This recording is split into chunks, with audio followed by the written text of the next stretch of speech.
En attendant, tout à l'heure, on va vous parler de l'impact du réchauffement climatique, les grandes entreprises qui polluent le plus en France. Ce sera notre d'accord, pas d'accord. Et l'une des grandes pollutions, on le sait, c'est le plastique. Et nous avons le plaisir d'inviter la cofondatrice d'Hello Waste, qui s'appelle Léa Séguin. Bonjour Léa, bienvenue dans la quotidienne. Bonjour. Vous avez cofondé Hello Waste avec Romain Juste-Cazenave en 2020, avec un objectif justement qui est d'essayer de nous débarrasser du plastique qu'il y a un petit peu partout dans la nature aujourd'hui pour le recycler. Et pour en faire quoi alors? Eh bien, dans un premier temps, on collecte les déchets sur le territoire, donc des entreprises ou également, on ne va pas directement vers le particulier, donc on est plus auprès des entreprises ou du centre de tri ou des associations. D'accord. Et on récupère ce plastique qu'on broie et qu'on refond. Pour l'instant, on le transforme en briques. Alors, en briques comme celle qu'on a là. Voilà, il est broyé en petites paillettes. Là, vous voyez d'abord les capuchons broyés en petites paillettes. Et avec ces petites paillettes, on peut en faire ce qu'on veut, en fait. Oui, tout à fait. Mais il est bleu et blanc, toujours? Non, là, c'était parce que l'exemple collait bien. Quoi. Le processus Voilà, était après, complet. ça nous donne ça. Voilà. C'est pas mal. Hein. Et alors, comment elle vous est venue cette idée? C'est né un peu d'une accumulation de prise de conscience et on avait tous les deux cette envie d'entreprendre. Et on a découvert un mouvement qui s'appelle Precious Plastic, qui consiste en fait, c'est un mouvement open source et tout est en ligne, c'est-à-dire qu'il y a des plans pour créer des machines, pour construire ces machines en kit. C'est un peu la démocratisation du recyclage.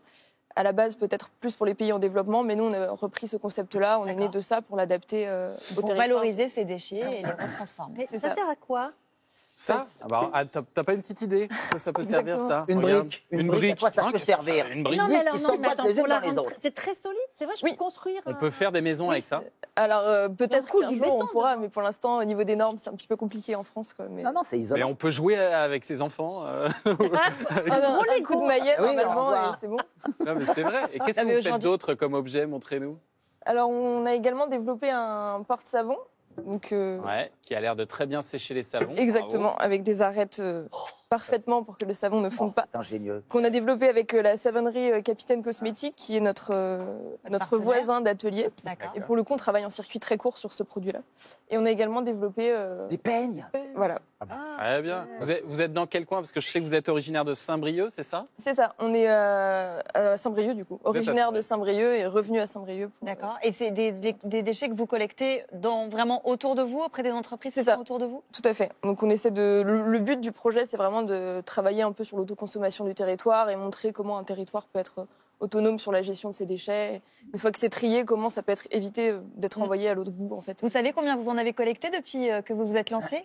Pas encore. Alors c'est récent en plus. Oui, c'est ça. C'est septembre 2020, mais on n'a pas encore fait D'accord. le calcul. Mais une brique, ça représente 1,5 kg de plastique recyclé, donc ça peut aller très vite, quoi. Surtout que vous avez un potentiel énorme parce que c'est une matière qui est encore assez peu recyclée. En fait, le plastique en France, un quart à peine des emballages ménagers est recyclé. Donc vous avez un boulevard. En tout cas, en matière première, vous avez de quoi faire. C'est ça. Malheureusement, oui. Bah oui, Donc, bien sûr.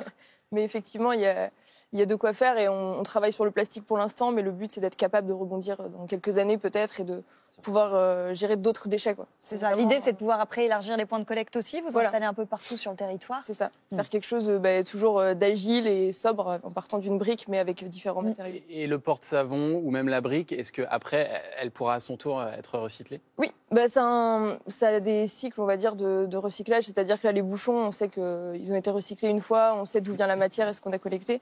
Donc on sait qu'on peut encore la rebroyer et la refondre 3-4 fois.